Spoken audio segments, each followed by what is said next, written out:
Welcome to Navigate Now. This is the podcast where we discuss everything around people and places. I'm your host, John Doxey, and I'm super excited to have on today's episode, James, and I'm looking forward to discussing maps with meaning. Hi, James. Thanks for joining us on this episode. Hi, John. Thanks very much for having me on the podcast. A bit about me. My background kind of started off as part of the Geospatial team for the London 2012 Olympic Games. That's kind of where I started my journey into the depths of geospatial data and analysis and all that kind of stuff. And that's where I sort of really started to learn about kind of data and GIS. And after the games finished, I set up my own consultancy and with a big view of understanding people movement and how that interacts with the urban environment and how it influences different things within the urban environment, including obviously navigation and wayfinding. So that's a bit about me and my background. Set up the company in 2015 and have been growing it up since, slowly but surely. And we're working on some really interesting projects at the moment. Cool. I see from obviously, we've had conversations before this episode, and your website, we talk about understanding places and connecting people. And 100%, that is going to be a super insightful conversation for the audiences of this particular podcast, who are place custodians, as we kind of term them on this podcast. I see you do a lot of work with pedestrian movement, transport networks, demographic studies, urban connectivity. What would be the most interesting aspects of that for yourselves? I mean, they all kind of, we look at it like a bit of a fabric of data, like they all kind of intertwine and interweave within each other, depending on what kind of a problem you're trying to solve for a client. Whether it be, as well as wayfinding and navigation stuff, we deal with many other kind of problems.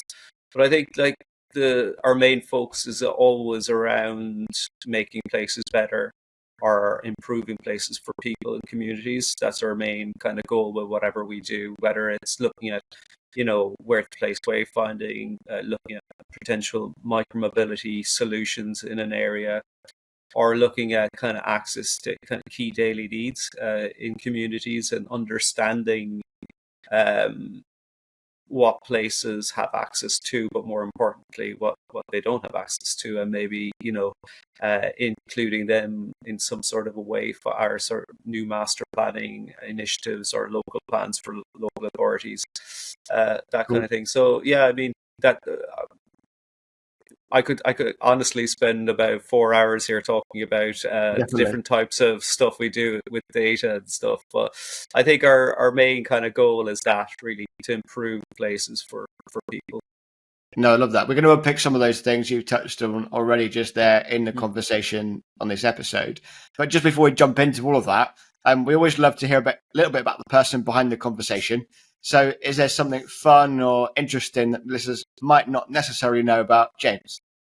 Yeah, well, so behind this old man exterior, I used to be a full-time musician for many, many years, played bass professionally, so I did a lot of touring. And funnily enough, that's where my love of maps and data grew from. As you can imagine, as a touring bass player, you have a lot of downtime during the day on tour buses, etc. So that's where I started, looking. I had always a passion for looking at old maps, even as a kid, I grew up in a really small little town in West Cork, and I just love looking at old maps of the town and trying to figure out, if certain roads were there before, or if there's any new roads, or how the town kind of built up compared to what it used to be years ago. It's quite interesting. So that's where my I did a lot of research when I was on tour, a lot of downtime. So looking at kind of different old maps, and then that grew into GIS and data, and I started really finding a passion for it. But it was funny. I was doing all that in the kind of daytimes, and in the evenings I was playing and supporting bands like Bon Jovi and Snow Patrol and all these kind of things, playing massive arenas. Yeah, it was pretty cool. I think we've had quite a few guests on this podcast that have got a music background, so maybe there's a connection there in the creativity and kind of place management stuff. Maybe we could Cool. set up a band. Exactly. So just jumping then into a couple of things that I was thinking about in preparation for this episode, I want to explore a little bit about how GIS data is gathered, the types of data that are available, and how that kind of changes over time as well. But as we're starting to talk about GIS, it might be the first time that someone's heard of that term. What does GIS stand for? Well, it stands for Geographical Information Systems. That's the term. But to explain to anyone out there who's not really familiar with that term or GIS in particular, essentially GIS is taking data that has a geospatial or a geographical element to it and mapping it on a map so you can understand where this data lives and what it's associated to in regards to the place. And you can create multiple layers of these different types of data. And GIS and Geographical Information Systems understands how that data interacts with each other to pull out insights. Cool. Yeah. Put, that's sort of it in a high level. Cool. Yeah, I want to pick out a little bit of that kind of how we interact. What kind of data? So you mentioned those different layers. So what kinds of data do you work with on your projects, and where do you get that data from? Yeah. So I mean, data is some more often than not, projects is their first hurdle. Like getting good data, good quality data, is very, very difficult. Not so much in some countries are better than others. The UK is pretty good. We do a bit of work outside of the UK as well, over in Canada and the US. Canada in particular has really good local data available to it. But the types of data we tend to use in the UK would be, we tend to look at open source data. So from a mapping perspective, OpenStreetMap provides pretty good data these days. It's it's a people managed service, so you can add points of interest or different elements to the mapping base. But that provides a really good base level of data. And now there are gaps in it, but it's free and it's pretty accurate in large built up urban spaces. Cool. Other types of data we would use regularly would be transport data. So we would look at timetable data from operators around the UK and further afield to understand how transport networks work. And then looking at like networks themselves, so how pedestrian networks are laid out, how cycle networks are laid out, and understanding that. And all that, all the network data will come from OSM data. Then a layer above that would be looking at maybe demographics, and that's all obviously freely available through census. There's a few different websites you can download different census information from. NOMIS is one. Other than that, we tend to they're the main sources of information we would use. And then I guess like the beauty of what we do is we also create our own data from that open source data, and that's where the unique selling point is with what we do. There's obviously paid for services out there. Mobile phone data is absolutely gold, but for small businesses, I think that's one of the main issues, actually, pity that these large mobile phone operators don't have some sort of smaller business incentive to use their data to help them out, because mobile phone data is very powerful, very accurate, but to access that data costs thousands of pounds a year for licenses, and small businesses can't access that. So they would be our main sources, really. We tend to stick with open source as much as we can, and any kind of government or kind of officially backed data sets. So like the Department of Transport have their own data sets, DFT, like for traffic counts, that kind of stuff. Cool. You mentioned kind of transport, and that got me thinking a little bit about kind of, I guess we can have some relatively static data sets, and some live data sets. So like, I guess weather as one scenario, live transport, bus times, train times, tube times, if you're London or a metro network in that sense. How do you integrate those to be one thought piece? Well, I mean, the way it all depends on, what problem you're trying to solve, really. Yeah. From our perspective, transport data, we would use the static, we'll call it static GTFS feeds, which is essentially timetable data. And that's for whatever services are being provided right now. But from that, then you can start to understand sort of where there's gaps maybe in services and where it can improve services. Live feeds, like live bus feeds, we don't tend to use them as much because Cool. we're looking at planning rather than on the ground, on the ground kind of feedback is that essentially. But it's not to say that we wouldn't be interested in doing stuff like that, but we've not really used live data feeds in the past for the work we're doing, because we're coming from the planning side of things, where we're trying to predict stuff rather than look at what's actually happening on the ground. But one use case would be like, you plan, you model something on a transport network, and you're using your prediction tools in GIS to do that. Then a great source of validation would be then to over time monitor the live feeds to see if what you predicted is actually correct, and then you can go back, calibrate your model so that your model is creating more of a live feed scenario sort of thing. Yeah, definitely. Are there some, like you mentioned, various data points in that sense? Are there some underused that you see available, underused data sources, which people that are custodians of places, town centre managers, regeneration managers, that should we actually be exploring and using more of? Rather than in the specific data sets, I think the main gap here when it comes to a lot of companies and local authorities and even wayfinding, and even master planning, actually, like GIS and the geospatial consultancy are always the last ones to be added to a potential design team, whereas in our opinion, actually, they should be probably the first, because they're the ones who, gather all the data, store all the data, and find these key insights into that data.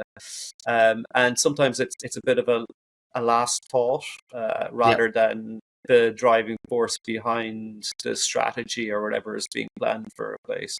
So I think if there's any gap, it's like the knowledge and people understanding what the power of GIS is when it comes to these elements, and really having a professional in there that can actually do this work for them from the get-go.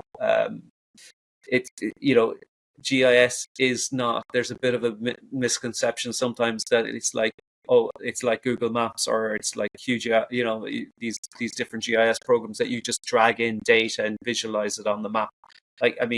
That is very basic GIS functionality, just visualizing data. The power is where you're overlaying multiple data sets and you're finding key insights into it that people don't necessarily see from the offset. So I think the power here and the gap is having that person in place to understand the data and then find those key insights, which essentially creates those insightful data that you need for your project. So you mentioned there a kind of a project. So if just let's use the scenario of a kind of a town centre manager or a regeneration manager wanting to develop a project, where you mentioned GIS should come out in the start of that conversation. How do you see that kind of in a perfect scenario being formed in that product journey in that sense? Where and when should the GIS conversation come in? And what should people be thinking about as questions or precursors to make sure they're ready to engage with a specialist like yourself?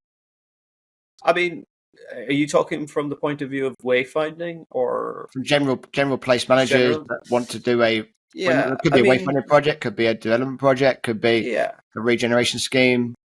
So let's just take a development project. We'll say to start off with, there'll be like a number of different elements and phases to that. You'll have a stage one phase where they're creating like a feasibility study. GIS and a geospatial analyst could be very valuable there, looking at the kind of context of a site, where the site sits, what's around it, demographics, income levels, to really understand the science of the space itself. So then you're going down to like kind of more master planning, design, stages. Again, looking at block levels, maybe start off with block designs where, again, GIS can look at sort of network patterns to understand the movement of people through certain master plans, how it's connected to transport networks, again, how it's connected to key daily needs that people will need if they live in that area. And also, a very important fact that often is not really considered, outside of the master plan, how this place improves the local community as well. It could be improving connectivity. It could be providing essential services that used to be there before, parks, maybe corner shops, whatever, gyms. So GIS can help in all those elements. And then we're moving on to the wayfinding scenarios, looking at wayfinding strategies. We can get into this in a bit more, get into the weeds in this a little bit more if you want, but like we have a real high view of where geospatial analysis can really feed into wayfinding strategies. Key things in wayfinding are like placements of signs, for example. Definitely. Where do we place signs? It's important to know from a wayfinding perspective what's visible from any point, what a point is connected to not only what's visible, but what other things are connectable from this location. So connectivity is a really important understanding. And footfall, obviously we want to place signs where there's high footfall, but also we want to direct people to areas that may not have high footfall, that we have placed a really important landmark or feature in, that we want to push people towards, transport hub or whatever. And understanding where to place these signs in high visible areas, understanding what's not directly connected, and using that location then to direct people towards those kind of key points, all can be really backed up with science and evidence through GIS. And that's only, a few stages, but I think you're getting my point here. My point is that there's multiple levels at which a GIS analyst can support a project from the very beginning right through to the very end. Even when we come to construction stage, looking at legal plans, red line boundaries, all that kind of stuff, it's all done GIS based. And then you have the project as a whole. You'll have many different consultancies. You'll have people like yourselves doing wayfinding strategies. You'll have the architect with all their data. You'll have environmental people, transport consultants. They all have data about the project, and GIS consultant can manage all that geospatial data in one place and have a one. I'm sure we've all been on projects where you're working off a plan and suddenly you're like, oh, there's a new master plan. Oh, okay, sorry, I didn't get that one. So having exactly. I think if there was one thing I could say to people out there, is to really embrace the sort of geospatial from the word go in a project and get them on the design team. They're as important as the architect, to really understanding the fabric and the design of a place. Cool. Perfect. And I love that. Kind of mentioned those layers. Now I want to unpick a little bit about, we have that great data level. We have that perspective of everyone being brought together in one project, with the GIS being that kind of that glue between the tapestry in a sense. Now we want to turn that data, and we've mentioned that already, kind of into actionable insights as we are on a placemaking project, navigation, spatial design, etc. You've started to mention how GIS and this methodology can help those physical interventions like wayfinding, lighting, signage, accessibility. Where do you see, as your organization, where do you see the GIS specialism at its greatest effect, or what one thing maybe would you advise place custodians to start with once they've got those wealth and layers of data? Really big question. I think to begin with, I think there's a step before we go out understanding sort of signage and what needs to go where. There's a sort of step one is understanding what's around. Okay, so before we start any kind of wayfinding strategy, we need to know what are the key kind of attractors in the area that draw people to them. So that's an important element. So I think there's a pre-stage where we look at sort of what's around the context of the area, the fabric of the street network as well is a very important part when it comes to wayfinding, and I think it's probably sometimes not considered. So, I don't know if you're familiar with Space Intax. They're quite an interesting company, and we kind of base some of our methodologies around the Space Intax kind of approach for connectivity and stuff. And one thing I thought was really interesting, it's understanding. So at the moment, the way we route people, right, is we assume that people go to somewhere like Oxford Street, for example, because there's loads of shops and loads of amenities there, so it draws people to Oxford Street. And in essence, that is the reason now. But there's a kind of an interesting kind of way of looking at that. Maybe the reason people go there, maybe the shops were positioned there in the first place because people naturally moved to those areas. Yeah. So if you look at sort of their methodologies and Space Intax, and the kind of high level science behind it, it's like if you were to run an assessment on the natural fabric of a network, people are naturally drawn to certain links and nodes based on the way the network is laid out. So, for example, a good example would be looking at networks from years ago, like Roman times. Like if you run an assessment on London, for example, using this methodology, the links that are highlighted more are like the old Roman roads that people used to actually take into the city. So in a way, it's funny, we're like loading these roads in, and people are navigated on these roads by sat navs and wayfinding and all the rest of it. But for many, many years, before any of this kind of stuff existed, people were naturally gravitated onto those streets anyway. So it's taking that idea at a smaller level and understanding where you're doing wayfinding, where people will move to naturally anyway. And then obviously you can start planning pedestrian demand across that, trip generations, and understand actual volumes of people and where they go based on those. And then looking at, as I said before, like connections to key attractors in the area, understanding where people are going to be moving, visibility. And what we do is we start to layer this information on top of each other. So when you imagine a grid, we'll say, of a borough where you're trying to do wayfinding, and you've got connectivity scores, you've got visibility scores, you've got like pedestrian demand scores. You can start to do a suitability analysis for placement design based on those metrics.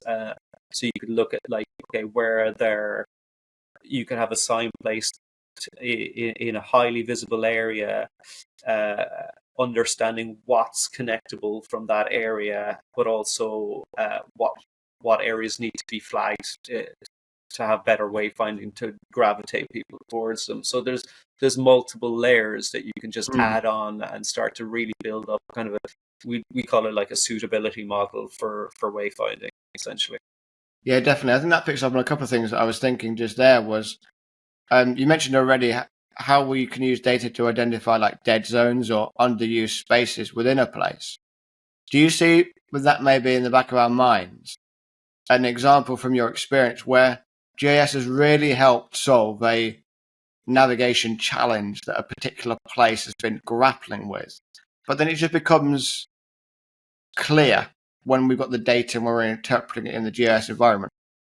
Yeah, I mean, like you can look at London, right? We'll take transport as a case study here. Yeah. Like, look at London. Like London is extremely well connected when it comes to transport compared to anywhere else in the country. Yeah. But there are still gaps in the transport network, even though it's really, really well connected. And understanding where those gaps are can be reasonably easy to do in GIS, and that's a case study. Like one of our tools that we built touches on that, so it isolates out transport deserts in any area across the UK.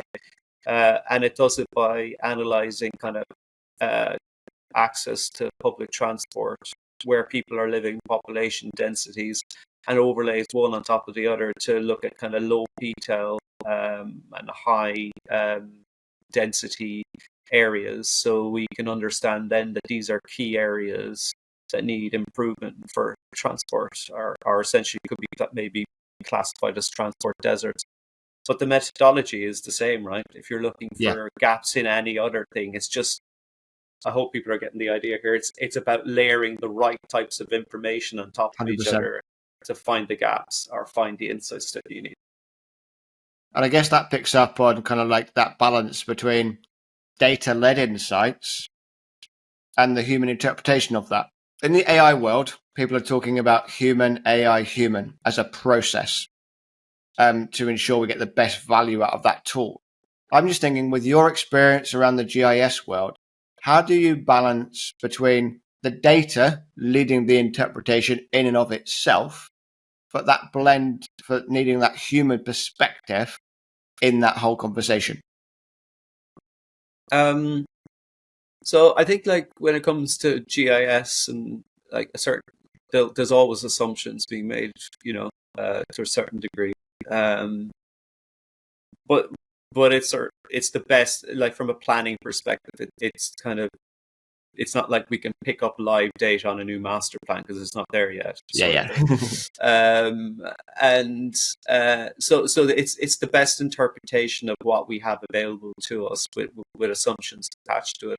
Where I think the human data and like mobile phone data, we'll talk about AI in a second, where I think that comes into it.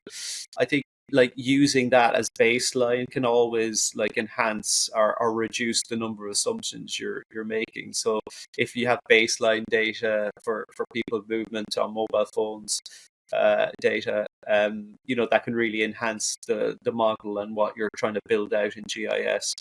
And it's a really great source of validation later on. Once a master plan is built, you can look at how people actually move around it. If you're that lucky to be able to, if you're that lucky to be around to see a master plan through, and kind of validate your model, your model against that. And the way I see this working then is like, it's about refinement, right? So you have a model, you run a process, you understand actually the live data feedback, and you refine your model. And the next time you use it, it's more accurate. There's less assumptions. So I think, like, that is a pretty powerful thing to interact two sides of things. AI, we have a bit of a love-hate relationship with AI. Like, we think it's incredible, and it's really opened. What I love about it is that it's opened up people's minds to data. Funnily enough, people are way more, what data do I have? What can I do with my data? Where's that come from? Where's the source of that answer? Cool. Can we do something with AI with that? But where I have a bit of a hate about it is that everyone's just trying to use it now, and I feel like there's certain use cases for AI that are really relevant and really help and speed up processes. Where I have a bit of a less of a kind of trust in it is where it's looking to do modeling or kind of GIS predictions or anything like that, because none of these things are properly validated. So I think, like, using AI to speed up workflows, write code, all that kind of stuff is really, really, really interesting, and really, like, it's sped up so many different things on the back end of our apps and stuff for us. But we don't leave it to any of the actual processing, at the actual, like, modeling or anything like that of people movement just yet, because we don't think it's quite there. That's where we get that blend of human interpretation of that data. So I think I've been loving this conversation, and we've had an in-depth conversation around the opening up. We could talk about it for hours, as you mentioned, but we just got a short episode. We talked a little bit about introducing people to GIS, the data, the layers, the insights that it can give. Maybe just before we wrap up this episode, to think a little bit about where it goes forward. We talked a little bit about AI, that's where we are at the moment. So where beyond the map does GIS allow us to have that experience? What exciting opportunities do you see emerging in the world of GIS and spatial planning and tech? I think the kind of traditional GIS consultancy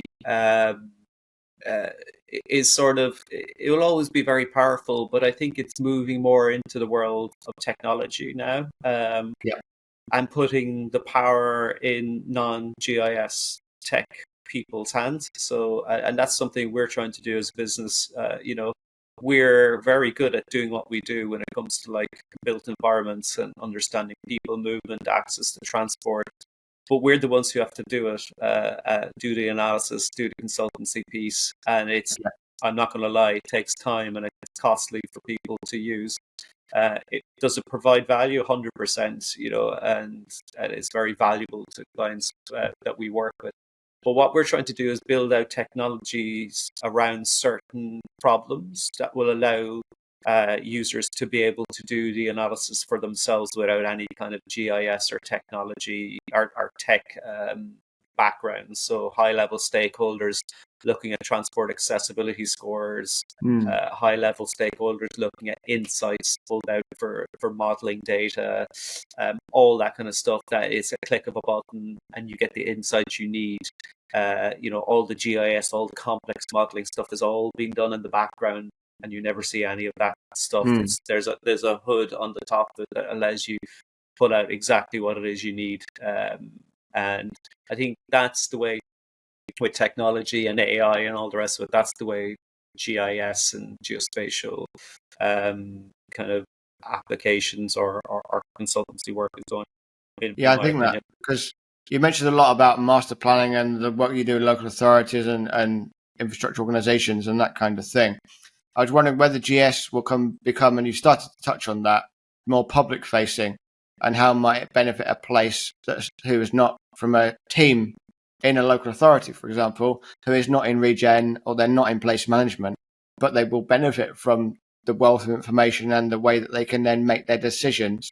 Say, for example, like a waste team or a medical department in that sense, who's responsible for healthcare, how they can access this type of data set and this kind of success that they can get from working with a GIS expert, the likes of yourselves. Yeah, I mean, like you touched on health there. That's a really, really good one, I think.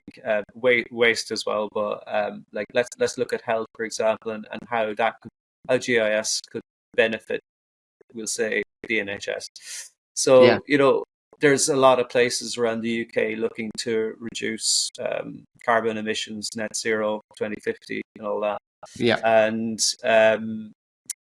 trying to decarbonize the transport network. Let's look at active travel solutions in a local authority and how that would impact public health. And you can start to look at GIS and understand, okay, well, we know X number of people drive in this borough, and by implementing this active travel solution, we know that X percent of those people who drive will start to use this new active travel solution. And with some assumptions, as usual, like you can we'll assume that these people have a base level activity of 0, and suddenly they're cycling to work 5 days a week. That's a massive improvement on their health, right? Suddenly going from no exercise to exercising 5 days a week. And that has a massive knock-on effect to the NHS. There's a return on the investment for that GIS study for the NHS, where it could calculate the kind of admissions into hospital for like serious health diseases can be reduced by people simply choosing to exercise a little bit more, and active travel could be one of those sources. So that's just one kind of high level way of looking at it. So I always like each episode the audience to go away with a couple of nuggets that they can then interpret or bring into conversations internally after listening to each episode. So what advice would you give to local authority or place leaders looking at understanding their place more and being able to make those decisions into the future with a lot more purpose? Well, simple. I mean, ensure you have some sort of a GIS specialist or a geospatial scientist on your team or as a consultant. I think it's the first step to really being able to understand what data is available, what insights you can pull from that data, and start to really derive valuable information about where you do investment or what the place needs. Cool, perfect. And then maybe another thing that I was thinking about is we talked a lot about collection of data. We've talked about open source. We've talked about paid phone data, et cetera, et cetera. Obviously, we're looking at this from a professional perspective, and that's great. But how do you see the public's current view of the collecting all of this data, and how do you see that changing? You mentioned kind of AI. People are aware now of data and data sources. We've gone through a GDPR scenario in the UK where data has been high on the priority for privacy in that sense. But obviously, we're developing these towns, cities, urban spaces for the public. How do you see the public viewing the collection of all this data that's enabling us as professionals to create them a better environment? I think I mean that's a tough question. I mean, I guess I think it's important for the public to realize what the potential of what can be achieved by them sharing their data, and maybe that would help more people tick that location thing on their phone, for example. I have mine on purely because I'm an advocate of sharing my information to improve services, to improve even stuff like line bikes. Every time after I finish my line bike journey, I log what I did, commuting, leisure, whatever, because all that data feeds into this massive pool, and if there's more data available to people like yourselves or professionals out there, we can make better decisions moving forward as a collective. We can make better decisions about what goes where, what areas need certain things, and essentially, going back to the start of the whole conversation, it's all about improving places for those people, right? So if people are aware of, okay, if I share my information, my spend data, for example, or my location data, it's inevitably just going to roundabout improve my life at the end of the day in some shape or form. So I think it's no brainer for me. I have mine switched on, and that's the one advice I would say is everyone switch their location data on, unless you sharing is better for everyone. I love that how this conversation has come full circle about improving places for people, and that's exactly the conversations we have on this particular podcast. So if listeners want to find out a little bit more about James and the work you're involved in, introduce to us a little bit about Spatial IQ, Urban Access, and Micromobility Planner as well, and then tell us how we find out more about you. Yeah, absolutely. Thanks. Yeah. So, I mean, company is called Spatial Design Hub, by the way. So, the website, www.spatialdesignhub.com. As a company, we work as GIS consultants, but we are also a technology company around geospatial and urban built environments technology. So we have built, as you mentioned, there are a few different applications. One looking at urban access, which essentially looks at transport access to key daily needs, and that's available as a SaaS product. You can get all the information on our website. We've a micromobility tool out there for local authorities that help local authorities identify potential for schemes in their areas, and that was actually funded by the TRIGS project by the Department of Transport and Connected Places Catapult. So very interesting product, and we're looking for local authorities to start using that. Again, information on the website.